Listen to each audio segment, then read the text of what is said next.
안녕하세요, 캡틴스타입니다. 오늘 소개해드릴 책은 어떤 환경에서나 탁월한 성과를 내는 팀은 팀원들에게 심리적 안정감을 심어준다고 얘기하는 책, 바로 두려움 없는 조직입니다. 에이미 에드먼스 작가는요, 하버드 경영대학원 종신 교수이자 세계가 인정하는 최고의 리더십 그룹, 2017년 경영학계의 노벨상이라 불리는 싱커스 50 최고의 학자상을 수상했고, 동명의 재단이 꼽은 세계에서 가장 영향력 있는 사상가에 2011년부터 지금까지 이름을 올리고 있습니다. 네, 저자가 화기애애한 팀이 왜 더 자주 실수를 하는지 거기에 대해서부터 연구를 진행하면서 했던 얘기로 시작됩니다. 팀워크가 좋은 팀이 상대적으로 실수를 적게 할 것이라는 가설을 세웠고, 당연히 팀워크와 실수의 상관관계가 그렇게 정비례할 거라고 생각을 했습니다. 그런데 오히려 팀워크가 좋은 팀에서 그렇지 않은 팀에 비해서 더 많은 실수를 저지르는 것으로 나타났다고 합니다.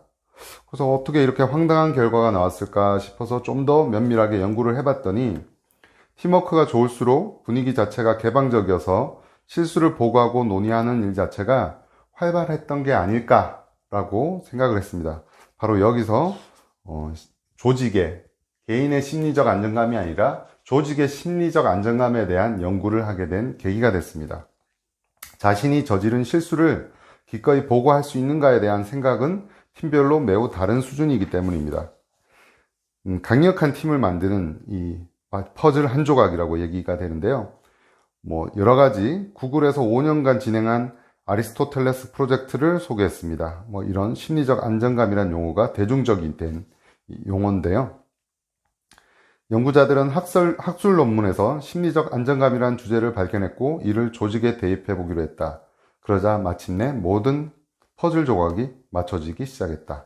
조직의 심리적 안정감이 형성되면 구성원은 언제나 문제를 제기해도 모욕당하지 않고 무시당하지 않으며 질책당하지 않는다고 확신하게 된다. 실제로 2017년 갤럽이 실시한 설문조사에 따르면 직장에서 자신의 의견이 중요하게 받아들여진다고 응답한 비율이 10명 중 단 3명에 불과했다. 하지만 이 비율이 10명 중 6명으로 늘어도 이직률은 27%, 안전사고는 40%나 줄어든다. 한편 생산성이 향상되는 수치는 11%였다. 절대 무시할 수 없는 분석치다. 심리적 안정감을 조직에 심어 큰 성과를 거둘 것인가, 아니면 일간지 일면을 장식할 만한 실패를 경험할 것인가? 오늘날처럼 불확실하고 상호의존적인 시대에 성공하는 기업들은 어떻게 두려움을 극복하고 조직의 심리적 안정감을 구축했을까? 이 책이 얘기하는 바가 이런 부분입니다. 그러니까 실수와 실패에 대해서 제때 보고하지 않고 나중에 크게 일간지 일면을 장식할 정도로 큰 사고를 쳐버리고 나중에 결국 그 모든 조직들이 무너지고 와야 되는 것들, 그리고 기업은 치명적인 타격을 입는 것들에 대해서 다각적으로 얘기를 하는데요. 일반적으로 직장에서 의견을 제시할 때 작동되는 암묵적 규칙입니다. 문제를 제기하거나 침묵을 지킬 때 작동되는 암묵적 규칙. 상사가 관여해야 한 업무에 대해서는 비판하지 마라. 확실한 증거가 없으면 말하지 마라. 상사가 함께 있을 때는 문제를 제기하지 마라. 상사의 체면이 깎이지 않도록 다 같이 있는 자리에서는 부정적인 언급을 피하라. 문제 제기는 해고로 이어질 수 있다. 그래서 인터뷰를 통해서 실제 사례도 확인을 했습니다. 대부분의 좀 경직된 조직, 또 경직된 사회에서 많이 볼 수 있는 조직 문화에서 보여지는 내용이라고 볼 수 있는데요. 침묵을 선택할 수밖에 없는 이유. 침묵을 선택을 하는 이유는 혜택을 보는 것이 조직 혹은 고객일 때, 문제를 제기했을 때 침묵을 하게 되는 혜택은 자신이 되는 거죠. 그리고 결국 침묵을 지켜서 해고된 사람은 아무도 없다. 이런 관점에서도 살펴볼 수 있어서 이 안전에 대한 인간의 욕구는 매우 강하기 때문에 결국 문제를 제기하고 혜택을 보는 게 한참 지난다거나 아니면 조직 혹은 고객에게 있는데 오히려 문제를 제기하고 불이익을 볼 가능성이 높다고 했을 때는 대부분 침묵을 지킬 수밖에 없다는 거죠. 그런 예들이 뒤에서 계속 이어져서 나옵니다. 대표적으로 이제 비행기에서 사고가 났던 부분이 있는데요. 기장에게 부기장이 관제탑과 교신을 하다가 활주로에 또 다른 비행기가 있다는 것을 확인을 했어야 되는데 기장이 없다고, 활주로에 없으니까 빨리 이륙을 하자고 얘기한 후에 큰 사고로 이어진, 그러니까 서로 이 여기에 대해서 소통에 대해서 심리적 안정감을 가지지 못하고 기장의 권위에 감히 대들지 못한, 의견을 제기하지 못한 그런 부분이 참사로 이어진 내용이 나옵니다. 그래서 심리적 안정감을 구축하는 세 가지 방법. 첫째로는 토대를 만들어야 되고요. 두 번째로는 참여를 유도하고, 세 번째로는 생산적으로 반응하는 게 중요합니다. 그래서 이것을 하나의 표로 여기서 잘 예시를 드러났고요. 결국 핵심적으로 리더가 토대를 먼저 만들어주는 게 좀 중요하다. 아무래도 조직의 리더, 구성원들도 같이 참여할 수 있게 하고, 리더가 어떤 방향으로 이끄느냐가 이 조직의 심리적 안정감을 두려움 없는 조직으로 만들어서 심리적 안정감을 가지게 하는데 가장 중요한 요인이라고 얘기를 합니다. 그래서 이 부분에 대해서 결국 실패에 대한 부분이 계속 강조가 되는데요. 실패를 용인하는 구조, 그리고 실패를 칭찬하는 조직에서의 이런 심리적 안정감이 특히 클 수밖에 없겠죠. 꿀은 실패한 팀에 보너스를 주기까지 한다고 합니다. 그래서 실패를 받아들이는 관점을 전환할 필요가 있는데, 기존의 실패의 개념은 절대 받아들일 수 없다. 그리고 능력 있는 직원은 실패하지 않는다. 그리고 목표 자체가 실패를 막는 것.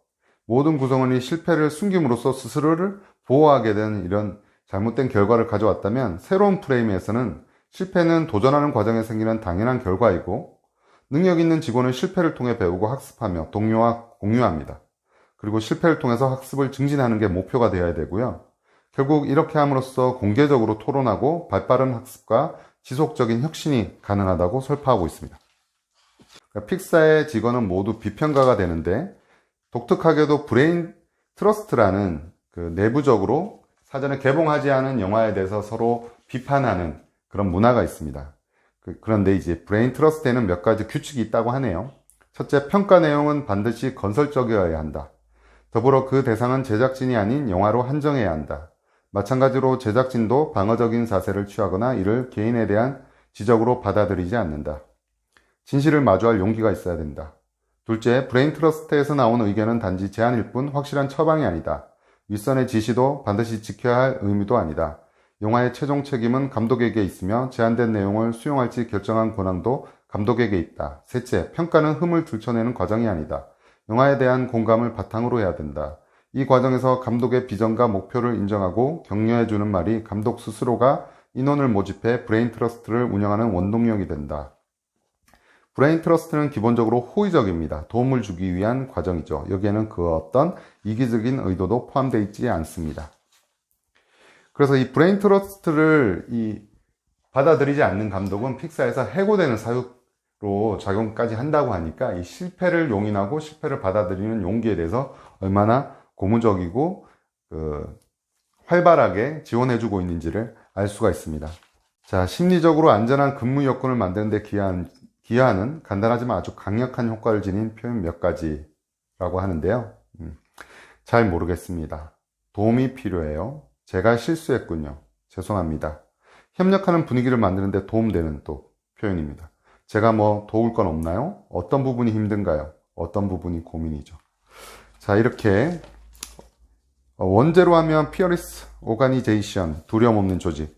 근데 약간 우리말로 해석을 하니까 두려움 없는 조직, 약간 불굴의 의지를 가지고 해야 될 것 같은 옛날 우리 이제 80년대풍의 약간 그런 느낌도 드는데, 그게 아니라 자유롭게 실패에 대해서 용인하고 문제를 제기함으로써 그런 것들에 대한 두려움을 없애는, 문제를 제기하는 것에 대한 두려움을 없애는 심리적 안정감이 확고한 조직, 그런 조직을 만드는 게 결국 성패를 좌우한다. 자, 이 책에는 그 외에도 나사에서의 문제라든지 크린 디젤 문제로 그 스캔들을 터뜨렸었죠. 그 조작을 해서요. 그런 폭스바겐사의 문제라든지 이런 내용들이 결국 그 조직 내에 두려움을 가지고 있는 조직원들이 함부로 문제 제기를 하지 못하고 오히려 성과에 급급해서 그런 것들을 가리기 위해서 그냥 보여주기 식으로만 하다 보니 결국 크게 문제가 발생됐다는 예들이 계속 나옵니다. 그래서 잘못된 문제를 바로 처음에 시정하고 제기해서 얘기할 수 있는 조직, 그렇게 만드는 문화, 그런 게 훨씬 더 중요하고 결국 앞으로 다양한 이 경쟁이 심화되어 있는 사회에서도 필요한 내용이다 라는 부분입니다. 자, 오늘 살펴본 얘기는 두려움 없는 조직이었고요. 다음에 또 재밌는 책 이야기로 만나겠습니다.